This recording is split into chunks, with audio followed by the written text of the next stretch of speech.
deficiente visual e paralítica, incapaz de empurrar a sua cadeira de rodas, dá testemunho. Assim que recebe a oração, ela vê claramente e está a receber força nos seus membros e já consegue empurrar a sua cadeira de rodas sozinha.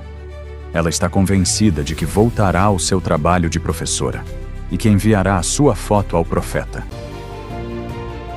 Descubra todos os testemunhos de cura e milagres realizados pelo profeta Cacau Felipe, no aplicativo Profeta Cacau Felipe.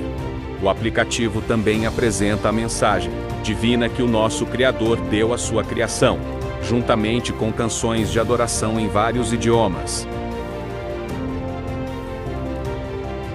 Baixe o aplicativo Profeta Cacau Felipe hoje e testemunhe as maravilhas do Salvador, pois nosso Criador ainda reina.